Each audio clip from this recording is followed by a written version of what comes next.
Happening now, the latest on a dump truck crash in Chautauqua County that claimed a life. And investigators have ruled what started a late-night fire in the city of Jamestown that sent one man to the hospital. Plus, how our community is celebrating All Hallows Eve, better known as Halloween, this weekend. Live and on demand, this is WNY News Now. This is WNY News Now with live breaking news.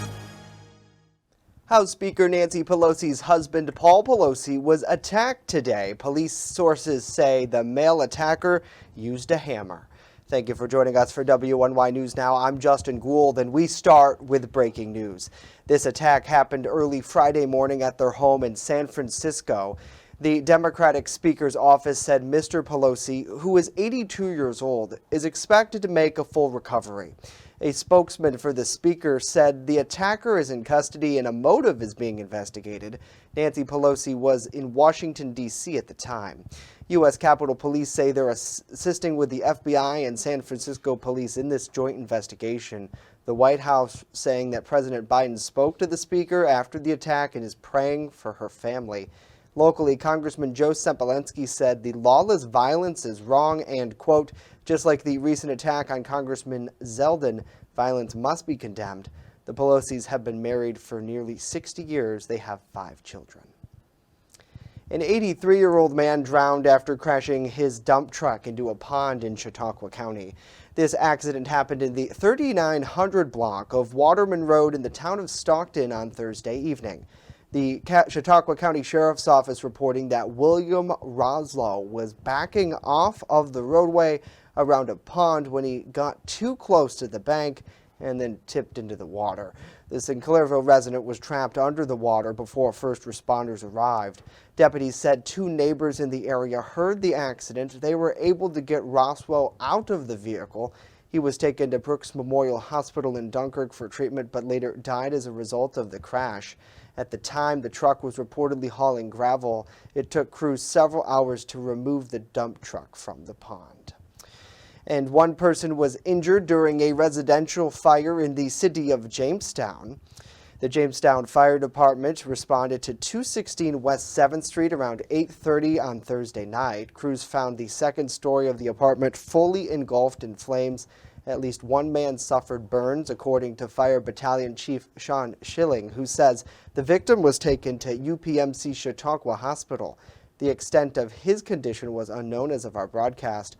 However, the chief says he was able to exit the apartment before crews arrived on scene. Several people were displaced as a result of this blaze. The American Red Cross called to help. In addition to a number of cats were rescued there. The battalion chief was also concerned with the lack of fire safety equipment in the home.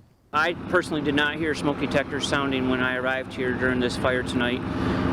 But yes, fire prevention, we're teaching all the school-age children, this month about smoke detector awareness and checking the batteries at home and practicing exit drills from the house and having the bedroom doors closed when you sleep at night just to prevent spread of fire throughout your house should it happen. Since the fire investigators ruled the blaze accidental, saying sparks started from an electrical outlet in the second floor bedroom there. A 34-year-old Jamestown man was allegedly busted with cocaine and fentanyl during a traffic stop overnight. Officers with Jamestown Police arrested Brandon Anderson following the stop in the area of North Main and West 5th Streets just about 1 in the morning on Friday. Inside of his vehicle, police allegedly recovered 20 grams of meth, over 1 gram of cocaine, fentanyl, and crack cocaine. Furthermore, officers said Anderson was driving with a suspended license. He was taken to Jamestown City Jail, where he was formally charged with felony criminal possession of a controlled substance.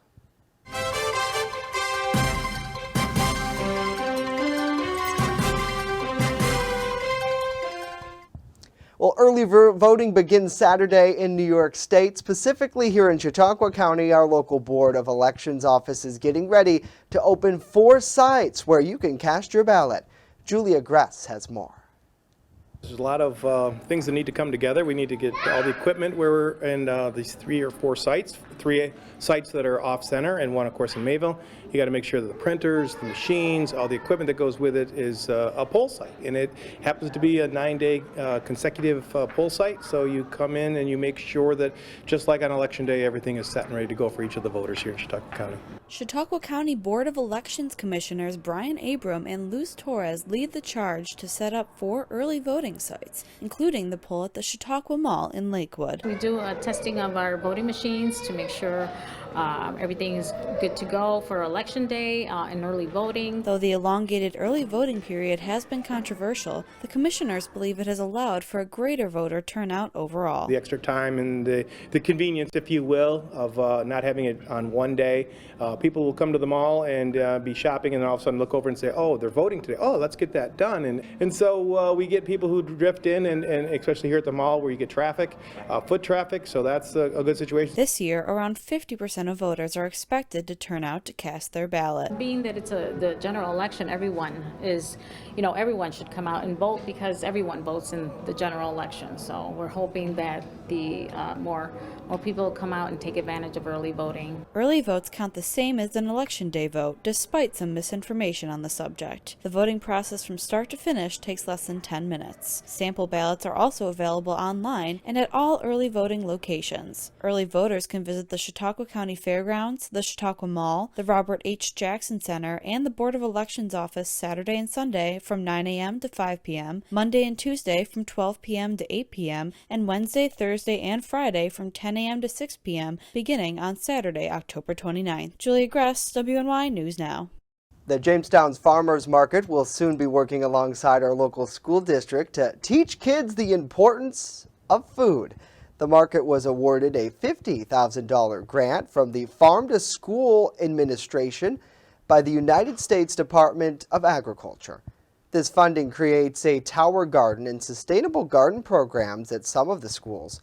Alongside the new additions, market staff will teach students and teachers alike the importance of sustainable gardening and why our food matters. Jamestown Public Schools Superintendent Dr. Kevin Whitaker believes this is important for students to learn where their food really comes from. For kids to learn about sustainable farming and where their food comes from. So food doesn't come from the store, food comes from farmers for the most part. And the more they can learn about how food is grown, how healthy it is for them, the work that goes into that, and what it ends up looking like when it's part of their meal, the better they're going to be in terms of their own health and the community.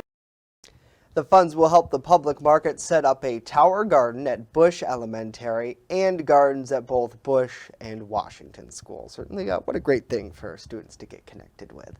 Well, we thank you for joining us for WNY News Now as we close out another week here today. Let's get a check of our weather forecast, as many people might be trying to get out and get some of those fall errands in before Halloween on Monday. Chief Forecaster Dakota Hunter here with that. Hello, Dakota. Hello, Justin. And yeah, today is another fantastic day. Temperatures are going to be right around average today, so you can still see some of the clouds from the Lakeside Park Skycam in Mayville, but we are going to clear away some of those clouds as we go through the afternoon hours. The satellite and radar composite, again, these clouds are mainly just low-level clouds, so they're not really showing up on the satellite composite, but again, we are going to see a little bit more in the way of sunshine as we go through the afternoon hours. Again, full foliage, we are past the peak now across the southern tier, and actually about 80% of the state now is pretty much past peak colors. If you really want the best colors, you have to take a trip down to the Hudson Valley, New York City, Long Island, if you want the most vibrant colors right now. The high yesterday was 48, started the day at 33. That was a good forecast because we forecasted 49 and 34, so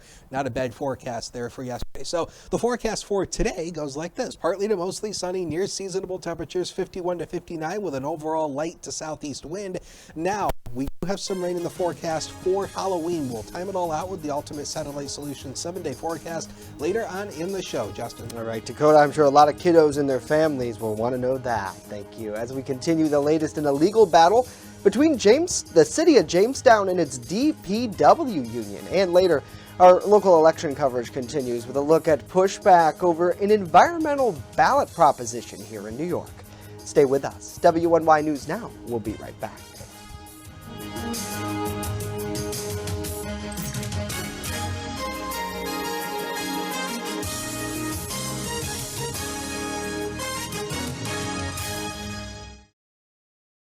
with coverage that matters. This is WNY News Now.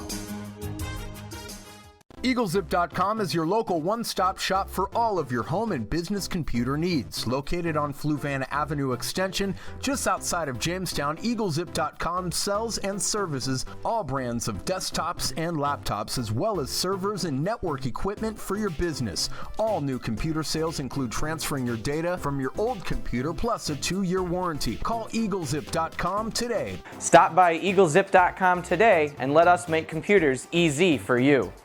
Looking for a fair and honest auto mechanic? Look no further than DeWyas Auto Service. Located at 140 Main Street in Randolph, our family-owned business is ready for all of your automotive needs. From general service to more complex repairs, count on DeWyas Auto to keep you on the road. We not only keep your cars running smoothly, but also looking great with our expert detailing crew. Send us a message on Facebook or call us today at 716-358-2292 to set up an appointment. DeWyas Auto Service. Fair, honest, and the best prices guaranteed. You're watching WNY News Now, where coverage comes first. The City of Jamestown's Department of Public Works Union has won a legal battle over a contract dispute. A Chautauqua County Supreme Court judge siding with New York Council 66, it's Local 1418, which filed 3 grievances with our arbitrator. At the time, the arbitrator ruled the city failed to set a proper meeting to discuss the union's contract, and the arbitrator ultimately decided the city must provide back pay for 3 grievances. The court judge ruled that the municipality must uphold the arbitrator's ruling and ordered the city to comply. As part of the ruling, officials must also follow seniority rights when considering equipment assignments. Well, in Albany, environmental advocates, they gathered to push forward a bill on the ballot on November 8th that intends to improve water quality. Our New York Capitol correspondent Elise Klein spoke to advocates who said voters should know about this legislation. As early voting unfolds and Election Day approaches, environmental advocates are trying to push forward a proposition on the ballot that aims to improve water quality. Labor unions and other advocates gathered near the Capitol today to try and persuade voters to vote yes on the Clean Water, Clean Air, and Green Jobs Act. It's just like a home that needs a new roof. Right now, we need a new roof in the sense of our environment and better environmental protection. The $4 billion legislation plans to allocate funds towards clean water infrastructure, state parks, and the Department of Environmental Conservation. It's focused on addressing issues of flooding, heat waves, and water main breaks. James Hanley from the Empire Center for Public Policy said the funding could possibly push New York State further into debt. He also said some voters might have concerns about this legislation affecting their pocketbooks. So I think voters who are very tax averse and very aware of the amount of taxes they pay could certainly be concerned about this. But advocates emphasize that this legislation is well worth the investment. We have enormous drinking water and wastewater needs in this state. Our pipes are crumbling. People are not being given access to clean water. This is a historic opportunity to invest in clean water and making sure that whenever New Yorkers turn on the tap, what's coming out is safe to drink. In Albany, Elise Klein, WNY News Now. Elise, thank you. Pennsylvania lawmakers, meanwhile, they're doubling down on their commitment to divest from Russia following the unprovoked attack on Ukraine, which began last February. The Senate unanimously passed House Bill 24 to 47, which also passed in the House in April. The bill divests public funds and prevents future investments tied to Russian or Belarusian assets. Lawmakers say the bipartisan legislation shows PA is united in supporting Ukraine and condemning the Russian invasion. Certainly what this says, especially with the unanimous support in the House and unanimous support in the Senate, and what we hope is a very swift signature from Governor Wolf, is that Pennsylvania is speaking with one voice, not just for the people of Ukraine and in solidarity with them, but also, and most importantly, against Vladimir Putin and his geopolitical allies, who have shown that they are going to be belligerent in their quest for global dominance. According to lawmakers, PA had upwards of $350 million from the state employees retirement system, the public school employees retirement system, and municipal retirement system invested in Russian or other assets when the Russia invasion first began. Well, it's official. Elon Musk, he's the new owner of Twitter. That's according to sources familiar with the decision. So what could that mean for Twitter users like you and me? The answer starts with money. Musk bought Twitter for about $44 billion, and he presumably wants to earn that back. One analyst thinks he could leverage advertising or make Twitter a subscription service. Users also might notice a different approach to deleting tweets and then banning people. Musk has talked about that, but it's unclear what he might ultimately do. When it comes to Twitter bans, some are wondering about one user in particular, former President Donald Trump. Well, President Joe Biden, he made an appearance at Onondaga Community College yesterday regarding the new technology Micron Incorporation's project. WNY's Lindsay Madison has more on the billion-dollar investment that's promising to create tens of thousands of jobs. We're here to celebrate one of the most significant investments in American history. Micron plans to invest $100 billion over 20-plus years in order to build a semiconductor plant in Clay, just outside of Syracuse. And it's going to run entirely on renewable energy. The project will ultimately create 50,000 jobs in central New York alone. Governor Kathy Hochul appeared alongside President Biden, saying she is excited to have the Micron plant in Syracuse. This is not just Chip's corridor. This is Chip's country. This is New York State. According to President Biden, the United States manufactures just 10% of chips. He also said it's a game changer for the chips to be made within the U.S. Now companies wouldn't have to rely on international businesses or worry about the global supply chain. Micron's announcement also follows Corning Incorporated's plans to build a semiconductor manufacturing facility near Rochester. It follows the passage of the CHIPS Act, which provides billions of dollars to boost research and manufacturing of semiconductors in the United States. In Syracuse, I'm Lindsay Madison, WNY News. Lindsay, thank you. Coming up next, we introduce you to a new furry friend that's up for adoption as part of our Pet of the Week segment. And a little bit later after that, we're taking a look at how the city of Jamestown will be celebrating all things Halloween this weekend. But first, when we return, we take a full look at our weather. Stay with us.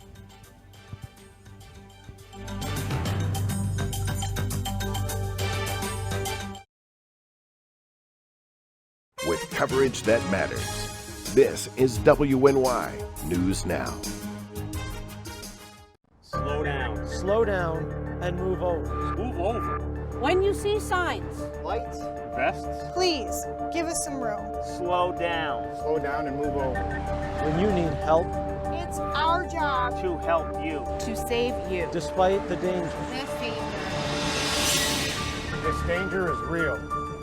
Do your part. Please Slow down. Slow down. And move over. move over.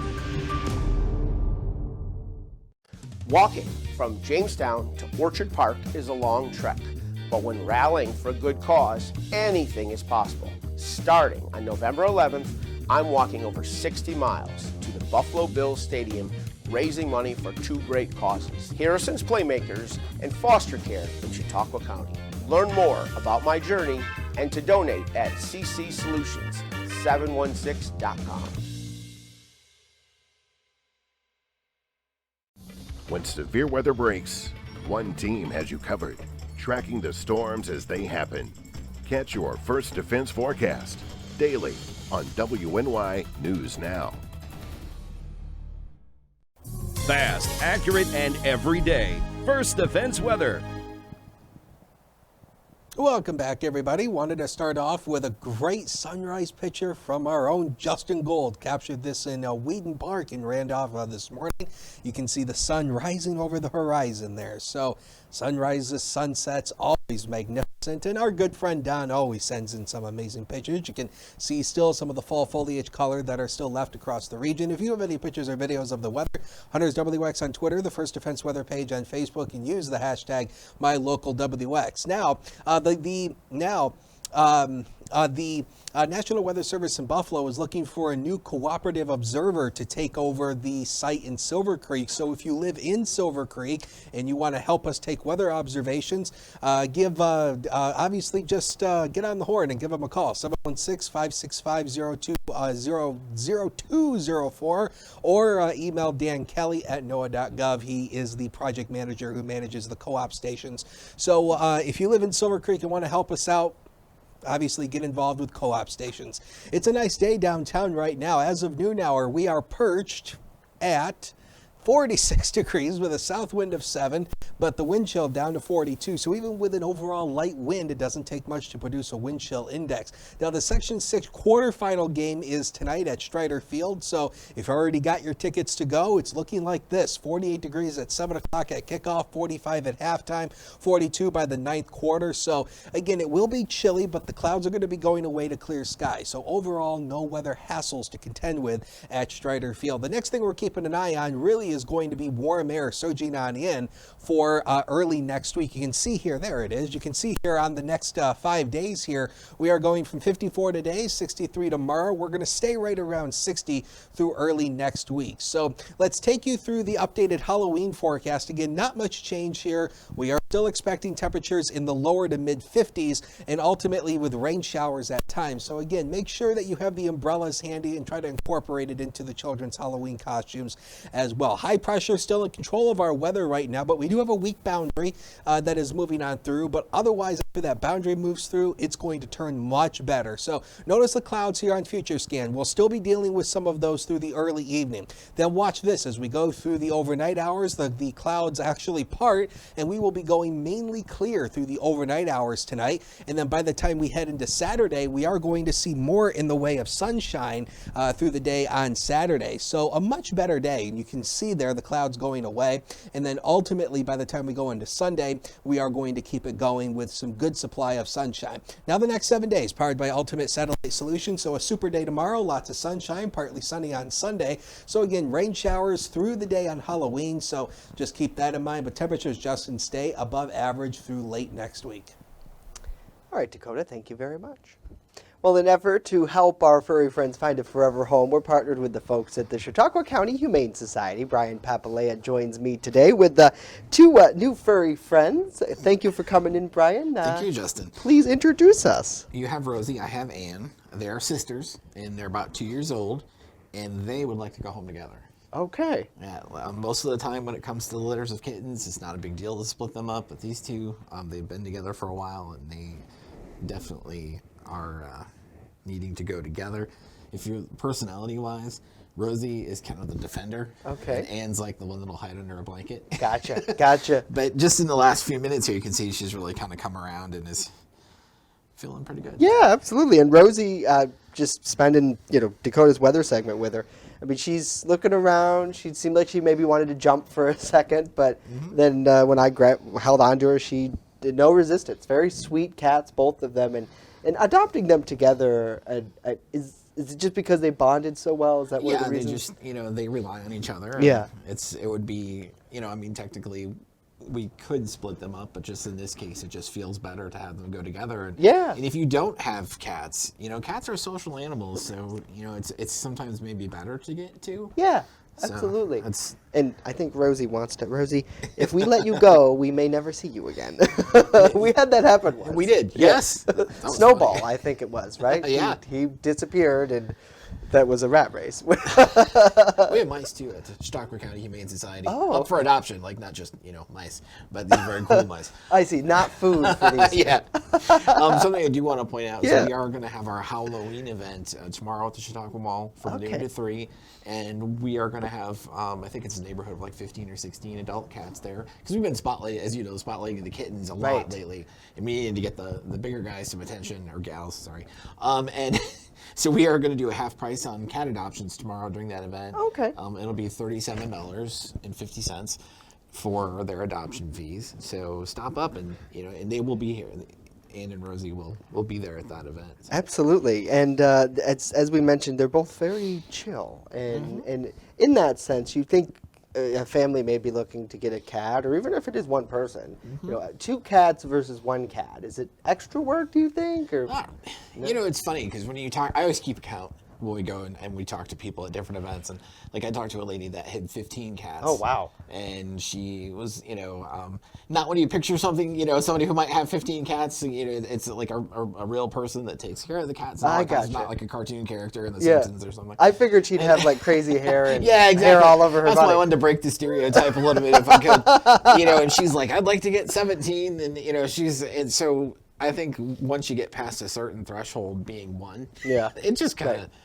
They just blend in. Yeah, right? they take care of themselves. They need love. They need food. They need medical, vet care. As long as you can afford that and are able to provide that, I don't know what the laws are, but with these guys, I always like to try to nab this in there. If you had a dog at home, you'd have to make sure they bond well. Yeah, we don't test for that at the shelter as far as cats with dogs, but I think a lot of it depends on how you knowing your dog. I mean, you have a shepherd Well, who might she have wants there to you go. go. There we go.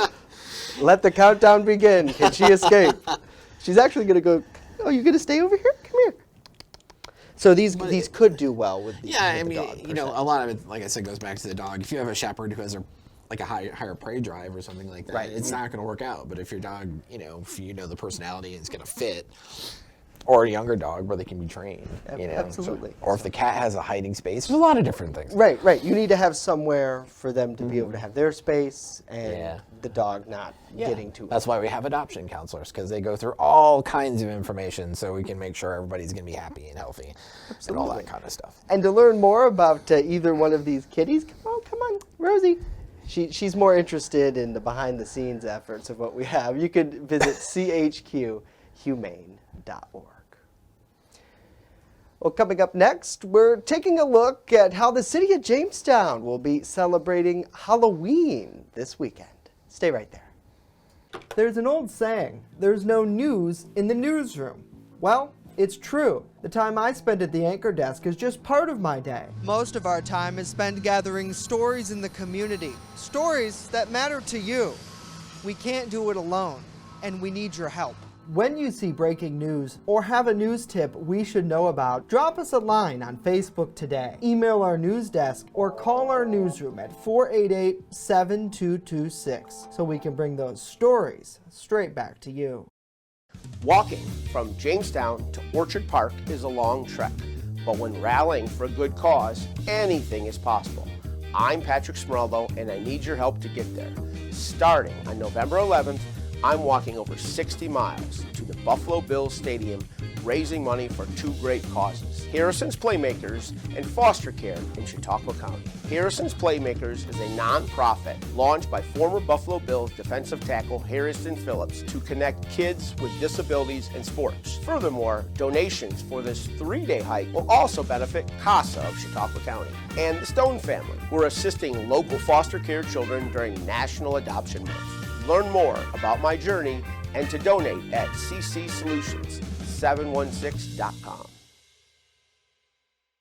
Catch your First Defense forecast daily on WNY News Now. Welcome back. A Halloween-themed trick-or-treat trail will be held this weekend at the Jamestown Riverwalk. Bronson here with the spooky story. Yes, Justin, the spooky-themed event, located between the 2 pedestrian bridges on the Riverwalk, just behind the National Comedy Center, will showcase many attractions, hay rides, hot chocolate, and of course, candy. Yeah, can't go without that. I know. Walk around and see the different people that we have here, the different decorations, have a hayride, get some hot chocolate, and a nice night out. The last-minute change from the original Allen Park Ice Arena inspired the parks manager to showcase one of the city's many hidden gems. I just encourage everybody to come on down, see our Riverwalk, see what we've got. It's a lighted path. It's a great place to get out and be outdoors. The river that we've been working on the last few years, restoring some of the banks, getting that set up, and so we can continue with our river, a nice healthy river going through. and it's utilized for all kinds of things. Dan Stone also asked for all children to be supervised, especially when around the riverfront. We asked one to keep an eye on your kids, right? We are along the river and we'll have barricades and things set up, but please keep an eye on your kids.